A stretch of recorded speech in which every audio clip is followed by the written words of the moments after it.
आप सभी को मेरा प्रणाम। मैं प्रार्थना दुबे, योग प्रशिक्षिका, योग प्रभा से। प्राणायाम एक लाभ अनेक। आदरणीय केसी जैन जी ने आज का प्राणायाम हमें दिया है नाड़ी शोधन।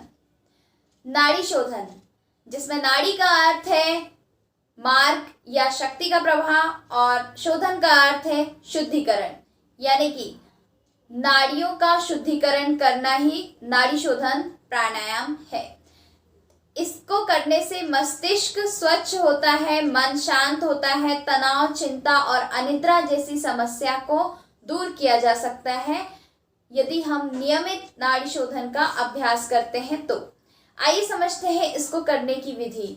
आपको सबसे पहले एक साफ स्वच्छ आसन पर पद्मासन या सुखासन बनाकर आपको रीढ़ सीधी करके बिल्कुल आराम से बैठ जाना है, कुछ इस प्रकार।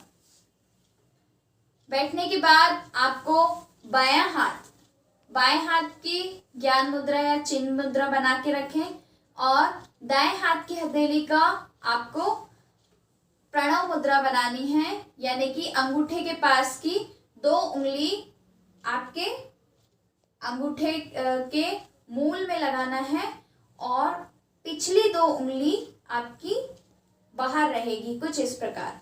तो ऐसी मुद्रा बनाकर आप रख लें दोनों हाथों को अपने घुटने पर। अब आप आंखें बंद रखें, रीढ़ एकदम सीधी, 2 से 3 लंबा गहरा श्वास भरेंगे और छोड़ेंगे, कुछ इस प्रकार।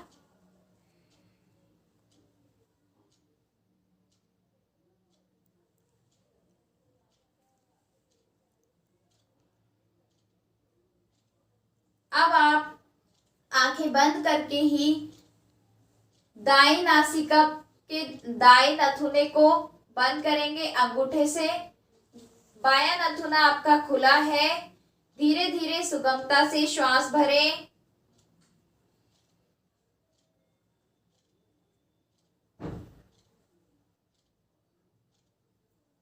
क्षमता अनुसार पूरा श्वास भरें और तीसरी उंगली, दाएं हाथ की तीसरी उंगली से आप नाक को बंद करेंगे, क्षमता अनुसार रुकेंगे इसमें। धीरे से दाएं अंगूठे को हटा लेंगे दाएं नासिका से और धीरे धीरे प्रश्वास करेंगे, यानी कि धीरे धीरे सांस छोड़ते जाएंगे दाईं नासिका से।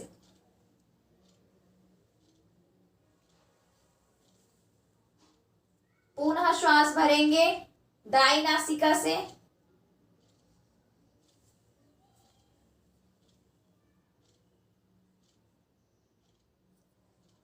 दाईं नासिका को अंगूठे से बंद करें एवं हाथ की तीसरी उंगली को छोड़ दें, ऊपर की ओर ले आए और बाईं ओर से सांस धीरे धीरे छोड़े।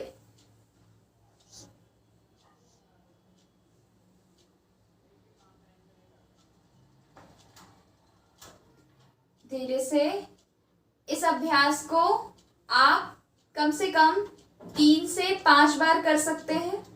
यह था एक चक्र, मैंने आपको एक चक्र करके बताया, यानी कि बाईं नासिका से हमने श्वास ली, दोनों से बंद करी कुछ देर और दाईं नासिका से सांस छोड़ दी। ठीक उसी प्रकार दाईं जिससे श्वास छोड़ा है उसी से श्वास भरेंगे।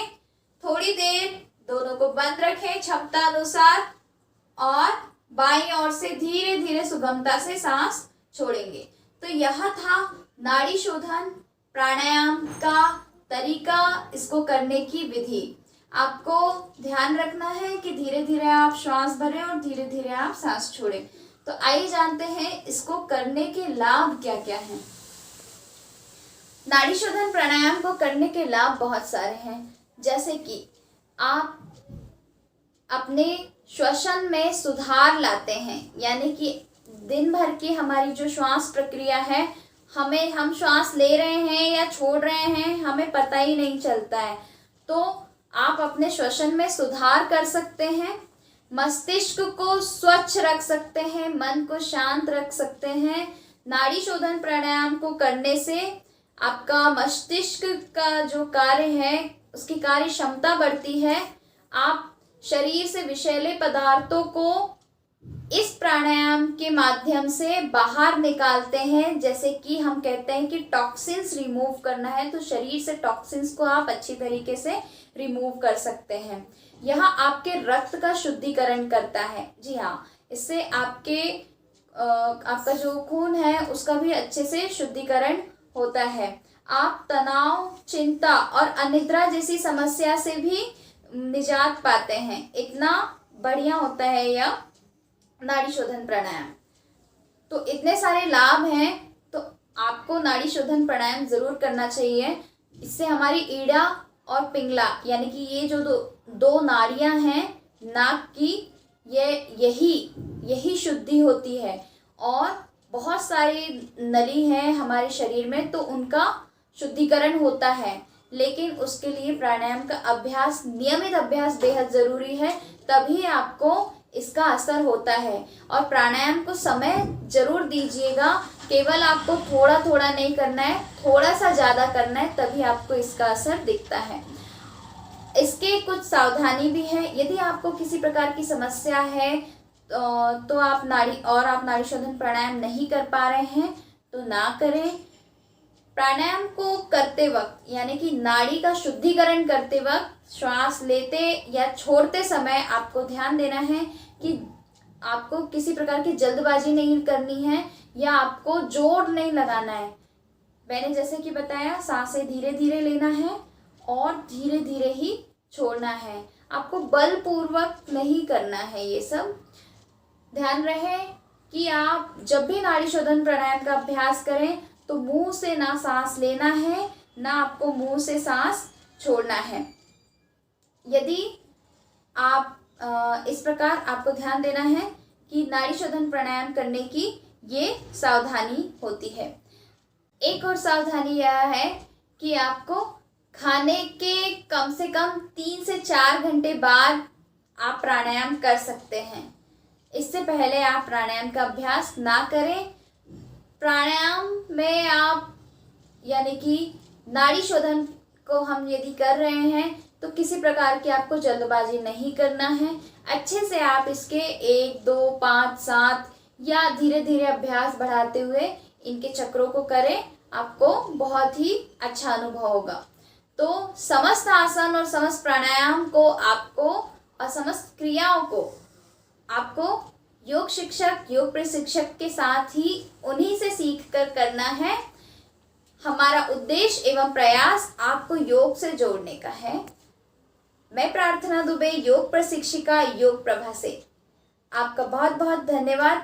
हाँ, एक और बात कहना चाहूँगी, यदि ये है हमारे प्राणायाम की पहली स्टेज यानी कि पहला नाड़ी शोधन, लेकिन इससे पहले भी यदि आप ब्रीथ टेक्निक जानना चाहते हैं, सांसों की छोटी मोटी बातें जानना चाहते हैं, तो नीचे मैं एक लिंक दे रही हूँ, उसको ज़रूर देखिएगा।